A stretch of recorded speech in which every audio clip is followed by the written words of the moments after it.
Madame Bach, si vous voulez bien, je vais vous laisser vous présenter rapidement. D'accord. Eh bien, bonjour à tous. Je suis ravie de pouvoir échanger avec vous sur la place des émotions dans l'expérience client. Donc moi, pour être très rapide, j'ai un double parcours en cabinet conseil, dans des grands cabinets comme Pricewaterhouse, Deloitte, Kearney, EY, que ce soit en France ou à l'international, avec toujours le client comme fil rouge. Et entre certains cabinets, j'ai eu des fonctions plus opérationnelles. Notamment, j'ai été directrice marketing client chez Yves Rocher, où j'ai lancé la nouvelle carte de fidélité et beaucoup travaillé sur l'expérience client dans les magasins. Et un petit peu de publicité parce que vous l'avez écrit, mais ça ne se voit pas parce que je suis floutée. Mais j'ai écrit un livre qui s'appelle Customer Experience Redesign, donc qui donne une méthode pour designer, redesigner son expérience client, une méthode et des outils. Et je consacre 2 pages aux émotions et je pense que si je devais rééditer ce livre, j'y consacrerais un petit peu plus de temps. Voilà. Donc, cette intervention aujourd'hui m'a donné l'occasion de retravailler un peu ce sujet des émotions et donc je vous laisse me poser les questions que vous aviez préparées. Bien, merci beaucoup pour cette présentation, tout d'abord, et pour l'explication de votre parcours très riche. Donc, on va commencer avec la première question. Donc, en quoi la personnalisation de l'expérience client en fonction de leurs émotions est-elle importante et quels en sont les enjeux associés, très clairement? Alors, quels sont les enjeux de la personnalisation de l'expérience client en fonction de leurs émotions? Alors, c'est une vaste question. Je vais y répondre, j'allais dire, avec, j'espère, une certaine concision et richesse. Et peut-être que ces notions ont déjà été abordées par les interlocuteurs précédents, hein. J'écoutais Laurent, je pense que ce que je vais dire va aussi être assez cohérente avec ce qu'il a pu vous dire du point de vue de son expérience. Donc, déjà, qu'est-ce que ça veut dire personnaliser l'expérience client? Alors, si on est en cours, hein, je vous poserai la question et je vous ferai répondre, mais là, je vais faire les questions et les réponses. Donc, personnaliser l'expérience client, ça veut dire que chaque client aura une interaction avec la marque, hein, je vais parler de la marque pour parler des entreprises, des organisations, adaptée à ses propres besoins et à son historique d'interaction.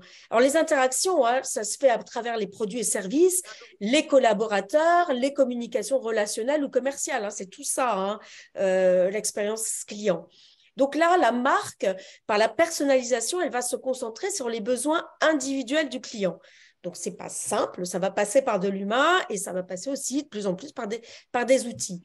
Là, l'enjeu, il est double pour la marque, mais je pense que tout au long de cette journée, on a dû vous les retraduire. C'est l'enjeu de la bonne gestion des émotions, c'est satisfaire les clients pour les fidéliser durablement et se démarquer de la concurrence pour être la marque préférée, hein.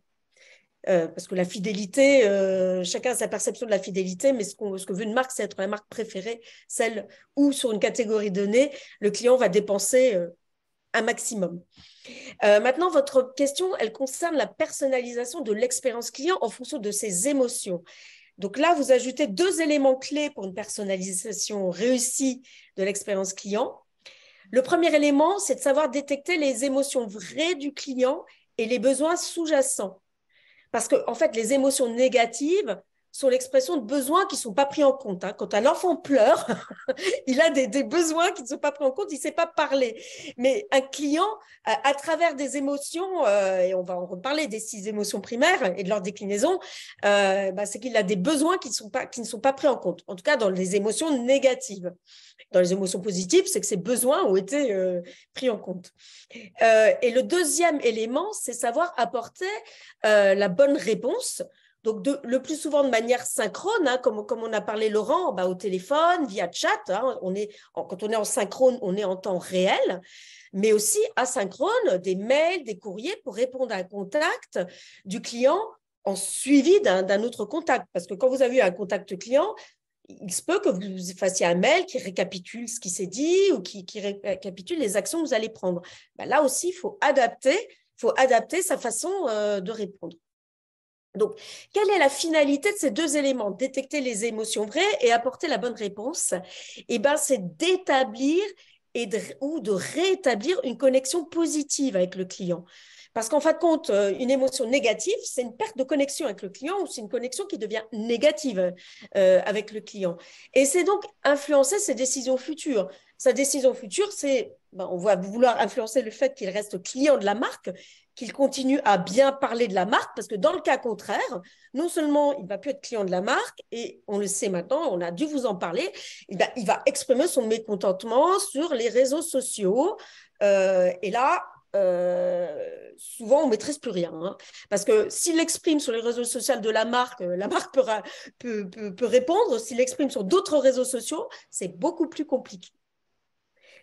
Donc, il faut rétablir une connexion positive avec le client, conserver sa confiance. Et pourquoi? Et on a dû vous le dire, hein, moi j'arrive dans les derniers, donc et j'ai pas pu tout écouter.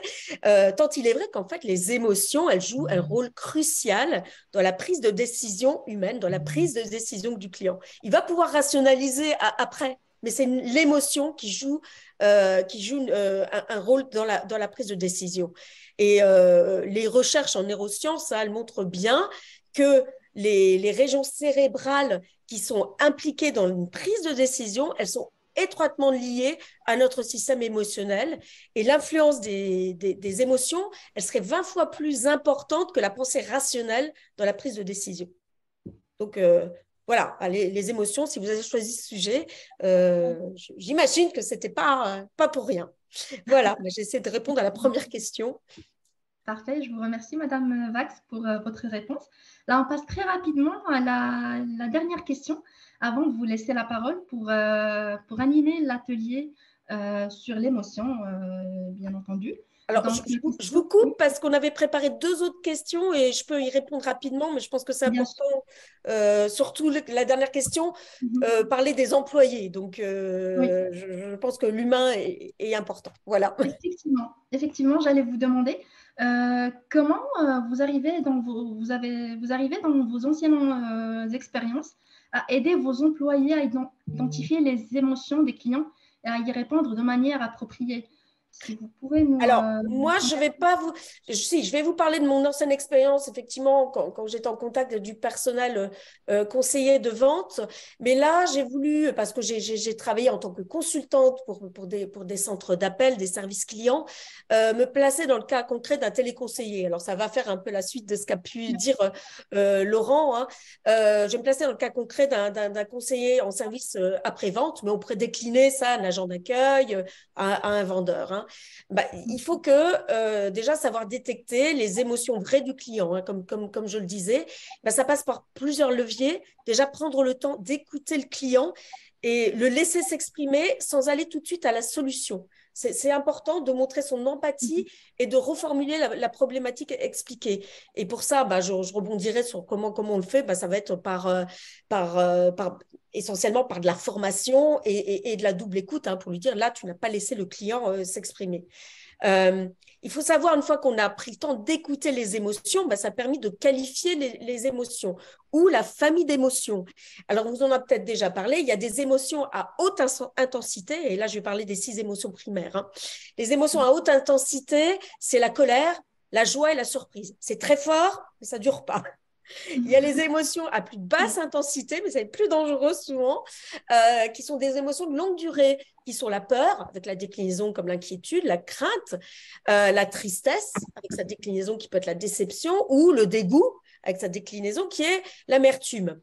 Donc ça, c'est important de savoir qualifier l'émotion pour savoir apporter la bonne solution aux besoins du client pour recréer cette dynamique positive, cette connexion émotionnelle positive et adapter le discours verbal et écrit. Donc là aussi, Laurent vous en parlait, on l'adapte en fonction du vécu qu'on peut avoir, mais il y a quand même des tips, hein, des des solutions hein, qui ont été travaillées dans ce cas-là. Donc, dans le cas de la colère, il s'agit, puisqu'elle est à haute intensité et qu'elle ne dure pas, mais il s'agit d'empêcher qu'elle devienne une émotion de longue durée, comme de l'amertume, de la rancœur. Donc, il s'agit de renverser vraiment la dynamique en montrant sa capacité en fait à réparer et à apporter rapidement une solution efficace. On se met en fait sur les mêmes degrés de vibration. Hein. En fait, il s'agit de recréer de la joie. Et on le sait, c'est un client furieux dont on règle le problème, il va devenir le premier supporter de la marque. Dans le cas d'émotions moins intenses, mais de plus longue durée, telles que la crainte, la déception, l'amertume, il s'agit d'empêcher qu'elles ne durent et d'empêcher le ressassement, l'amplification et la négativité qui font que le client, on va en parler à ses proches déjà, et sur les réseaux sociaux, avec quelle l'implication pour la marque, hein, c'est le fait de perdre des clients ou de ternir son image. Donc, quand on est dans la déception, l'amertume, il s'agit de réconforter, de recréer de la surprise, montrer sa capacité à apporter une solution, on va dire, à reformer le couple, à restaurer la confiance. Hein. Quelque part, la relation client, c'est aussi la relation que vous pouvez avoir je veux dire, avec votre conjoint, avec votre copain, avec vos parents, avec vos amis. Hein.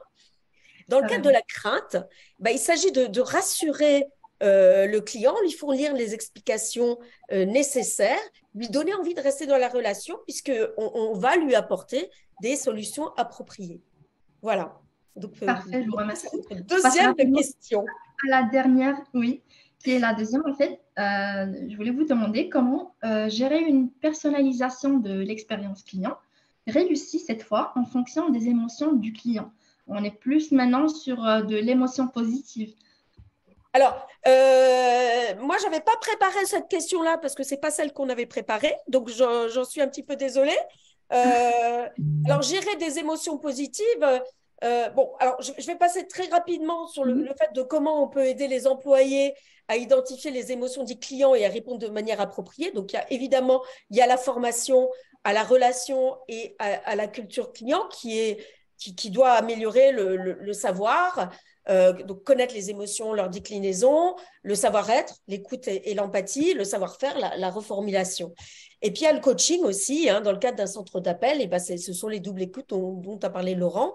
Le levier technologique aussi, on en avait parlé en préparant l'intervention. De plus en plus, il y a deux types d'outils. Il y a les outils qui vont analyser toutes les écoutes clients et en faire ressortir les émotions les émotions et de permettre de gérer en fait au mieux cette relation client. Et puis des écoutes, des outils qui analysent les conversations individuelles et qui en temps réel permettent au conseiller de savoir à quelle émotion il a affaire. Et en fait, finalement, il y a des scripts qui vont donner telle ou telle solution. Donc, vous me disiez, votre question, c'était comment gérer les émotions positives? Alors, les émotions positives, déjà, j'ai envie de dire que c'est extrêmement important quand on est représentant d'une marque à avoir des émotions positives du client parce que ça vous rebooste quand même et c'est ce qu'on appelle un peu la symétrie des attentions. Hein. Si je suis client content, je vais rendre mon client content. Ce qui est important, c'est de célébrer en interne aussi tout ce qui est positif dans vos relations avec le client. Et ça, c'est extrêmement important. J'ai un client que j'ai vu récemment, une entreprise, qui dans ses valeurs a mis dans ses valeurs la joie, ce qui est assez rare, parce que souvent on parle de l'innovation, la collaboration, mais alors la joie.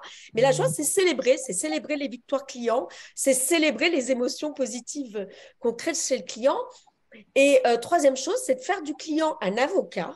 Et faire du client un avocat, c'est qu'il donne des avis positifs sur la marque, c'est qu'il parle de vous en bien sur les réseaux sociaux, puisque on vous a peut-être donné des chiffres, mais finalement, quand je suis prospect et que je veux me décider pour une marque, je vais regarder les avis clients et de plus en plus, les marques développent ce qu'on appelle les avis vérifiés.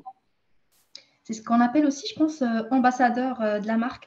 Oui, oui, c'est ça. Quand on dit promoteur, ambassadeur, voilà, c'est avocat, promoteur, ambassadeur. Voilà, on va dire, on peut utiliser ces trois termes, mais ce sont sur ce qu'on appelait en anglais la loyalty ladder, l'échelle de la loyauté. À la fin, vous aviez advocate. Donc, effectivement, dans les NPS dont on vous a parlé, c'est transformer le client non seulement en promoteur, j'ai appuyé sur le bouton vert, mais en plus, je vais le dire, quoi. Je vais être vraiment l'avocat de la marque.